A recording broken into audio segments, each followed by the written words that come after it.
Caleb Williams is the most hyped up player in the transfer portal over the past couple of months, and rightfully so. Of course, Williams is a quarterback that didn't play the entire 2021 season, but he got his opportunity when Spencer Rattler was benched.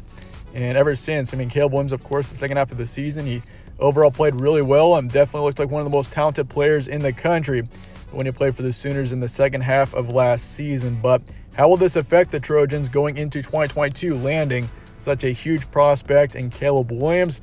Will Caleb Williams lead the Trojans to a revival of the football program is what we'll be going over here today. So that being said, Caleb Williams, of course, Oklahoma transfer quarterback, and Oklahoma's quarterback situation was crazy last season. Of course, you had Spencer Rattler in there too, who is now in South Carolina. But of course, Spencer Rattler going into 2021 was one of the most hyped up quarterbacks in the country.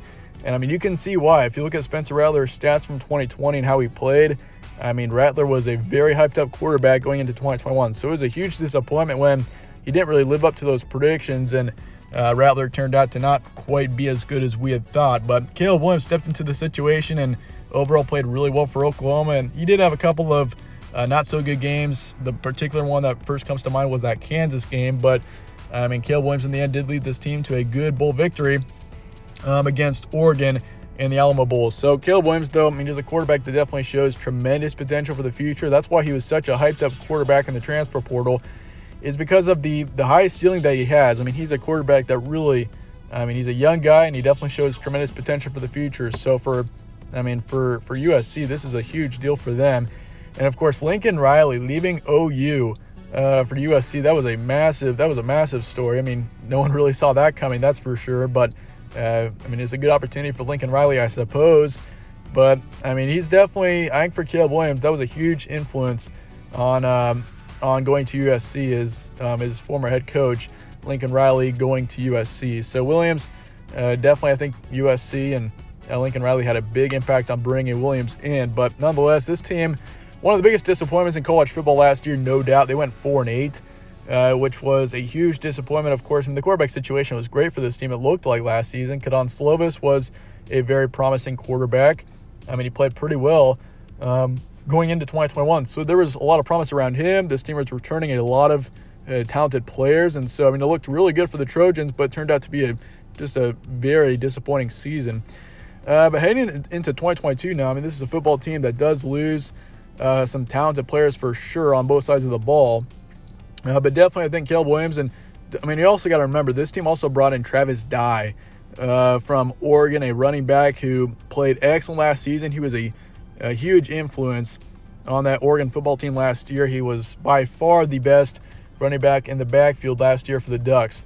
So for USC, this team has got some big-time playmakers with Caleb Williams and Travis Dye coming in. Defensively, they do have a couple of issues definitely that need to be resolved if this team wants to be a contender. But, this is a good start for this football team. Getting Caleb Williams to work around and Travis Dye in the backfield as well, that's a huge deal. Lincoln Riley, former Oklahoma head coach, is new head coach of the Trojans, of course, and this was actually announced on February 1st. So we have known this for about a couple of weeks now. But Caleb Williams, this is, once again, just a huge deal for USC. He's got 2 years, it looks like, with the Trojans right now. Before he's eligible for the NFL draft, which, considering where he's at right now, he should most definitely be going to the NFL draft in a couple of years. So the Trojans do have Williams for a couple of years here, which is obviously a good deal for this team. Return production is, I don't know about return production being a terrible concern for this team. Defensively, they do lose a couple of key players, and offensively, they do too, of course. The quarterback situation is way different now. That Kadon Slovis and Jackson Dart are both gone. But Caleb Williams, the one thing, this is a huge deal. And, Slovis and Dart were definitely not going to have any chance of beating out Williams for that starting position. So, but how high is the ceiling for USC in 2022? That all being said, this is a football team that it's very hard to predict, because you got a team that just was 4-8 last year, which is not a good record. And considering how disappointing that they were last season, it's an interesting situation. And you also got to consider, too, the coaching situation is way different going into 2022 versus how it was in 2021. So that's definitely good. And I think coaching was a real issue last year. There's no excuse why this team was 4-8 last year. They should have definitely been much more of a contender in the Pac-12. I predicted this team to be like I think I had them like 8-4 or 9-3 at least. So, it was a huge bust seeing this team go 4-8 last year. But heading into 2022, expectations are definitely higher, I think, now. I mean, you got an excellent top-tier quarterback who definitely shows tremendous potential, an outstanding running back in Travis Dye. Defensively, that's really where the question marks are, but I think offensively this team definitely has got some big building blocks for sure to work around. So we'll see what happens there. But that being said, I'll be giving you guys my schedule preview and prediction for this team later on in this offseason, so stay tuned for that. But for now, I think the ceiling is fairly high for USC, but at the same time, the floor is also terribly low in the case of this team. Just it turns out to be another disappointing season like it was in 2021. But this team, definitely a bowl game is extremely reasonable. I would say 6 wins is at bare minimum what I'd expect.